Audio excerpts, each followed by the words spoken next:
Falahi stock market analysis में आपका स्वागत है दोस्तों। आज हम बात करने वाले हैं IFL इंटरप्राइजेज स्टॉक के बारे में। एक हमारे मित्र हैं, उनका कमेंट आया था इस स्टॉक को लेकर कल के दिन, तो आज हम इसकी वीडियो बना रहे हैं। तो उन्होंने इसके टारगेट जानने की कोशिश की, तो हम बिल्कुल उनसे डिस्कस करेंगे, बातें करेंगे वीडियो के माध्यम से। जो जैसे कि मैं आपको इसका चार्ट दिखाने की कोशिश कर रहा हूँ, इस हिसाब से अगर देखा जाए तो मेरे को जिसमें नज़र आ रहा है, अगर इसमें अगर गिरावट होती है तो इस स्टॉक को क्या नाम लेके ₹1.05 तक, यानी ₹1 के आसपास तक आना चाहिए, क्योंकि गिरावट अभी भी इसमें जारी रह सकती है। और अगर इसमें गिरावट नहीं होती तो दूसरी सूरत में इस स्टॉक में ये कॉन्सोलिडेट करता हुआ भी नज़र आ सकता है। गिरावट होने के कारण है इसमें, क्योंकि अभी बड़े रिटर्न निकाल के, मेरी संभावना है कि स्टॉक आपको बड़े रिटर्न निकाल के दे। स्टॉक फिलहाल आपको कॉन्सोलिडेट करता हुआ नज़र आ सकता है इस रेंज में, ठीक है। इसी रेंज में आपको ये कॉन्सोलिडेट करता हुआ नज़र आ सकता है दोस्तों, ठीक है। और ये कॉन्सोलिडेट अगर यहाँ करेगा तो अच्छी बात रहेगी। वो अगर ये कॉन्सोलिडेट नहीं करता है, डाउन साइड में आता है या अप साइड में जाता है, तो वो आपको हो सकता है, अगर ऊपर की तरफ ये जाता है थोड़ी बहुत ₹1.30 के आसपास तक जाता है, तो वो आपको फंसा कर लाने के चांस ज़्यादा रह सकते हैं दोस्तों, ठीक है। तो इसलिए मैं कहूँगा, अगर कोई इसको स्टॉक को लेने की कोशिश कर रहा है, फ्रेश एंट्री की सोच रहा है, तो फिलहाल अभी आप थोड़ा सा और वेट कर लीजिएगा। और बेहतर ये है, अगर आप इसमें एंट्री ही ना लें तो वो बेहतर ऑप्शन आपके लिए रह सकता है। तो स्टॉक मार्केट में बहुत सारे ऐसे स्टॉक मिल जाएंगे जिसमें आप पैसा लगा सकते हैं इसी रेंज पर। और बेहतर ये रहेगा, अगर आप अच्छे स्टॉक्स को चुनकर उनमें पैसे लगाए, उसमें आपको भले ही रिटर्न कम मिले, लेकिन आपका पैसा सेफ ज़्यादा रहता है, वो बेहतर रहता है, ठीक। वो ऑप्शन आपके लिए बेहतर रहेगा। और अब बात है उनकी, जिन्होंने इसको ₹8, ₹10, ₹15 पर ख़रीद के रखा है, उनको क्या करना चाहिए। असल तो मसला उन्हीं का है, क्योंकि ये स्टॉक काफ़ी दिन से डाउन साइड में आता हुआ सबको नज़र आ रहा है, और सब यही जानने की कोशिश करते हैं इस स्टॉक ने क्या हो गया था, रिटर्न क्यों नहीं निकाल के दिया दोस्तों। अब मैं आपको एक चीज़ बता दूं, आपने जब इसको ख़रीद ही लिया है, जब आपके पोर्टफोलियो में है और आपको कम से कम 90%, 95%, 99% आपको लॉस दिखाई दे रहा है आपके पोर्टफोलियो में, तो अब आप मुझे बताओ, एग्जांपल के तौर, अगर आपने इस कंपनी में ₹10,000 लगाए होंगे, ₹10 पे प्राइस पर, या ₹12 के आसपास में ख़रीदा होगा, या ₹8 पर ख़रीदा होगा, तो ये स्टॉक अब आपको अच्छे खासे लॉस में देखने को मिल रहा है। तो बेहतर ये है, जब आपको लॉस हो ही गया है, तो समझ लीजिए कि आपने जो पैसा लगाया था वो आपका डूब चुका है। ये समझ लीजिए, एग्जाम्पल है वो, आप समझ लीजिए कि आपका पैसा डूब गया, ठीक। और इसको होल्ड कर लीजिए, छोड़ दीजिए दोस्तों। अब मैं बताऊं, क्योंकि जब आपने ₹10,000 लगाए, ₹10,000 में से आपके मान लो ₹9,000 लॉस में हो गए हैं, और आपको ₹9,000 लॉस दिखा रहा है, और ₹1,000 आपके बचे हुए हैं। तो जब आपके ₹9,000 चले ही गए, लॉस में दिखा रहा है, तो ₹1,000 का निकाल के क्या करोगे, बेच के। तो इसको भी छोड़ दीजिए, टाइटली होल्ड कर दीजिए, और इसको थोड़ा समय दीजिएगा। जब आप इसको थोड़ा समय दीजिएगा तो स्टॉक बिल्कुल आपके लिए बेहतर करता हुआ नज़र आएगा। लेकिन 1-2 साल का इसको समय चाहिए, उसके बाद आपको कुछ बजट निकाल के दे सकता है। वो मुझे जो संभावना लग रही है इसमें, अगर उतार चढ़ाव रहता है, स्टॉक लो और हाई की बात करें तो किस रेंज तक आता जाता हुआ नज़र आ सकता है।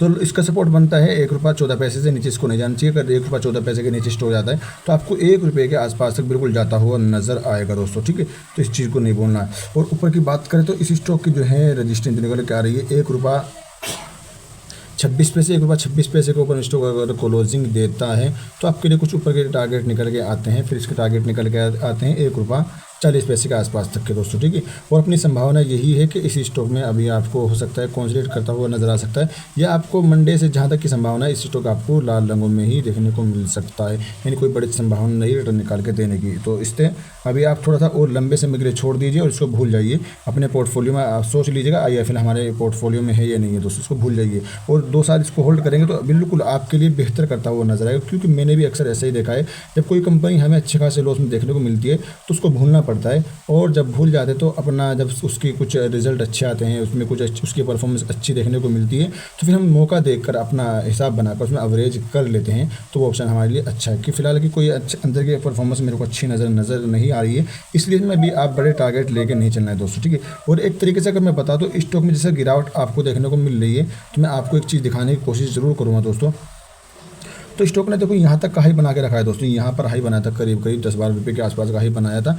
और स्टॉक फिलहाल की अगर कंडीशन की बात करो तो स्टॉक एक तरीके से आपको जो है कॉन्सोलिडेट जोन में पड़ा हुआ नजर आएगा दोस्तों, ठीक है। लंबे समय से एक ही रेंज में मान के चलिए, कोई बड़ा रिटर्न निकाल के नहीं दिया है। और ये इसको करीब स्टॉक आपको जो पड़ा हुआ नजर आ रहा है, करीब 2022 से देखने को मिल जाएगा। जी हाँ, करीब आपको 2022 से डाउन, जी हाँ 2000 सॉरी 2024 के शुरू से स्टॉक आपको जो है कॉन्सोलिडेट जोन में पड़ा हुआ नजर आया, यानी यहाँ से 1 रुपया, 1.5 रुपया, 2 रुपये के आसपास से स्टॉक जाता हुआ नजर जरूर आया है, लेकिन ये आपका कॉन्सोलिडेट ही मान के चलेंगे दोस्तों, ठीक है।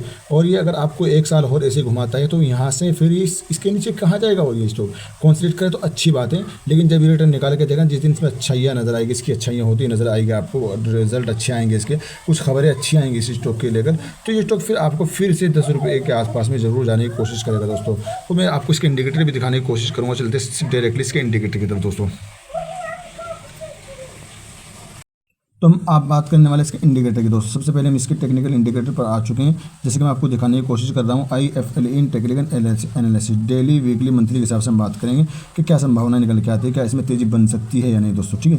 सबसे पहले आप इसके डेली के हिसाब से इंडिकेटर देख लीजिए, आपको रेड जोन में इंडिकेटर तीनों देखने को मिल जाएगा। हल्की फुल्के ही इशारे हैं अपसाइड की तरफ जाने के, लेकिन जो ज़्यादा संभावना है लाल रंगों में रहने की संभावना ज़्यादा रह सकती है स्टॉक की दोस्तों, ठीक है। अब बात करते हैं वहीं हम वीकली के हिसाब से। तो वीकली के हिसाब से जैसे कि हम देखने की कोशिश कर रहे हैं, थोड़ा सा नेट स्लो जरूर चल रहा होगा दोस्तों। तो दोस्तों वीकली के हिसाब से भी इसके इंडिकेटर में रेड जोन में देखने को मिले तो साफ साफ संकेत है स्टॉक में भी ये अगर इसमें 1 रुपये के आसपास तक आपको आता हुआ नज़र आ सकता है, ठीक है। गिरावट हो सकती है अगर बाकी इसमें अगर तेज़ी बनती है तो जहाँ से में आप नहीं फंसने का है। अगर आप इसमें फिर से एंट्री लेने सोच रहे तो मेरी तरफ से बिल्कुल एकदम मैं सलाह नहीं दूँगा इस चीज़ की। बाकी अपने फाइनेंस एडवाइजर से ज़रूर सलाह ले लीजिएगा बाय और सेल करने से पहले। ये सिर्फ वीडियो एक अपडेटेड वीडियो है, नॉलेज के लिए, ठीक है, एजुकेशन पर्पज़ के लिए वीडियो रहने वाली है दोस्तों, ठीक है। और हम बात करेंगे अब जब महीने के एतबार से, क्या महीने के हिसाब से इस महीने में कुछ अच्छे खासे टारगेट निकाल के दे सकता नहीं जी। हम महीने के हिसाब से अगर बात की जाए तो महीने के हिसाब से वही कंडीशन हमें नज़र आ रही है, हमें कोई अच्छाई नज़र नहीं आ रही है फिलहाल इसके टारगेट को लेकर। हमें इसके टारगेट में डाउन साइड के टारगेट नज़र आ रहे हैं। बाकी मैं दुआ करूँगा आपके लिए जिसने इसका पैसा लगा के रखा है, ऊपर वाला इस स्टॉक को मंडे से हरे रंगों में खेलता हुआ नजर आए, हरे रंगों में क्लोजिंग देता हुआ नजर और बड़ा रिटर्न निकाल के आपको दे दे। मेरी तो दुआ ये रहेगी दोस्तों, ठीक है। बाकी आप जो भी करना है आपको अपनी मर्जी से करना। तो उम्मीद है वीडियो अच्छी लगी, लाइक करिएगा। चैनल पर पहली बार आपने विजिट किया तो चैनल को जरूर सब्सक्राइब कर दीजिएगा। Thanks for watching video.